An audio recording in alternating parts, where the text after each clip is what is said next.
Hello again, my name is Michael Denoyer and it is 10 September 2020. And on the back side of my card are my little notes for this little presentation. Today we're going to talk about the skeletal system. So the skeletal system includes bones of the skeleton, cartilages, ligaments, and other connective tissue.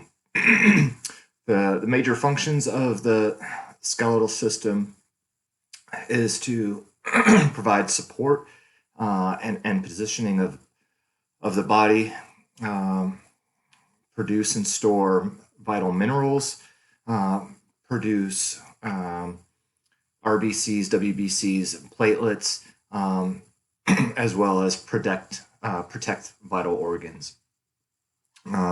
Bones contain four types of cells. So you have osteocytes, which are mature bone cells. Then you have osteoblasts, which are responsible for producing new bone. You have osteoprogenitor cells, which heal bone, and also are stem cells and help divide the cells. And then you have osteoclasts, which is responsible for breaking down bone. So you have to have this delicate balance between the osteoblasts and osteoclasts. There's two types of bone. There is a compact bone and spongy bone. So compact bone you typically find on the the the long portions of the bone here, and its main job is to protect against parallel forces. So going this way, spongy bone you find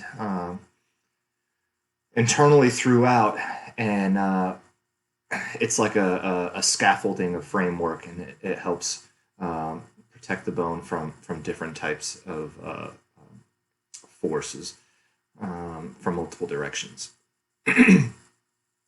So most bones are protected by an outer layer called a periosteum, and then on the inner layer you have the endosteum, which is an incomplete layer of connective tissue that still helps protect, as well as repair and remodel the bone. So there's 7 different types of bone shapes. You'll have your sutural,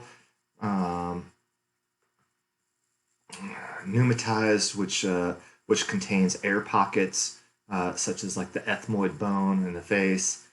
You'll have short bones, which are carpal bones, which you find in the wrists typically. Irregular bones, such as like the hips or the vertebrae. Flat bones, such as the ribs,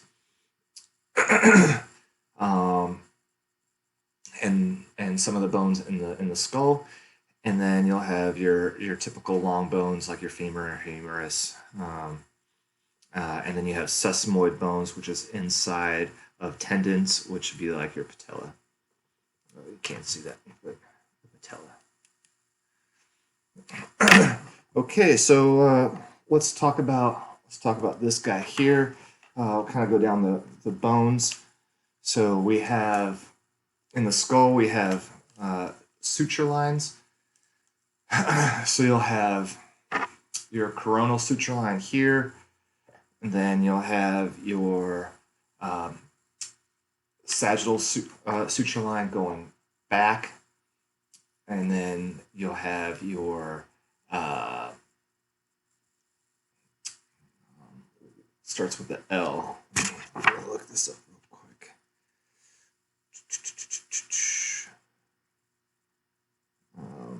Your lambdoid suture line going in the back right here, down the side.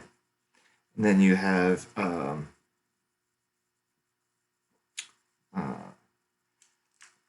your frontal nasal suture line, which is in the face there. So in the skull, you have your frontal bone, your parietal bone, your occipital bones, your temporal bones, your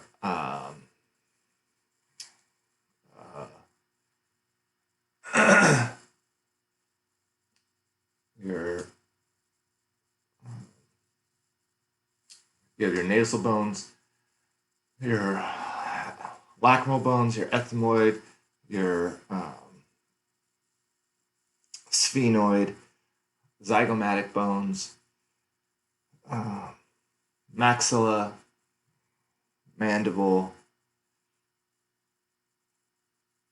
and those are the major bones in the face, and your temporal bone, parietal bone, um, in the skull.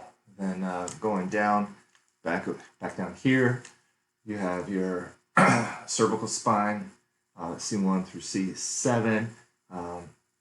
You have your atlas and then axis, and then going down.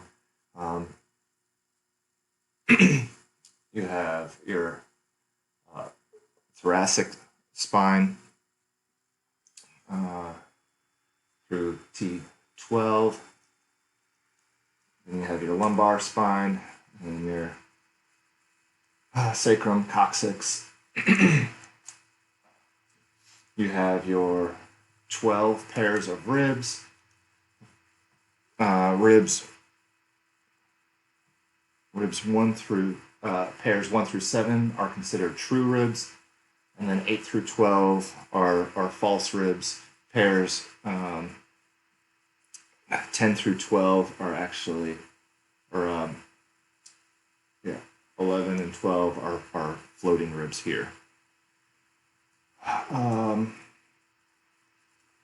You have your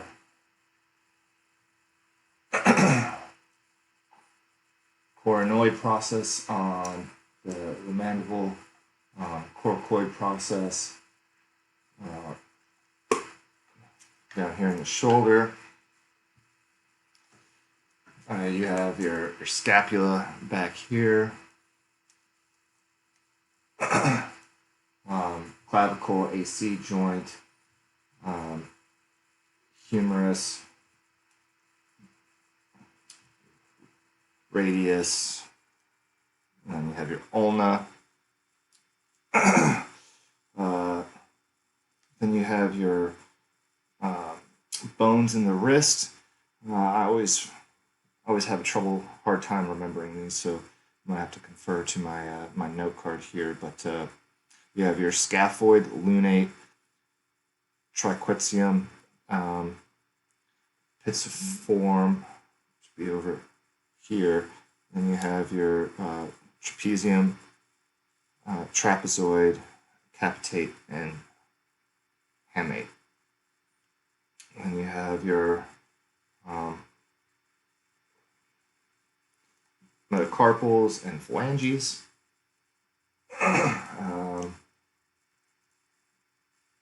Hip bones, you have your crest, you have your acetabulum, which your femur goes into. And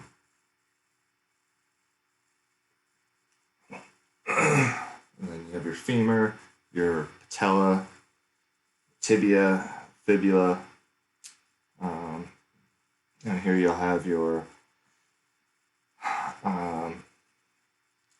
talus, navicular, calcaneus, cuboid, and then your cuneiform bones, and then your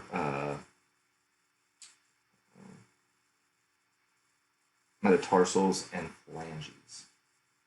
So that's kind of a quick overview of the skeletal system. I'm gonna put this guy down. And the the application for this is really doing any orthopedic exam. In the military, historically, we have a lot of individuals that complain of knee pain, most commonly patellofemoral pain syndrome. So being able to understand the anatomy of the knee, the joint, and be able to perform a thorough knee exam definitely helps in that process and treatment.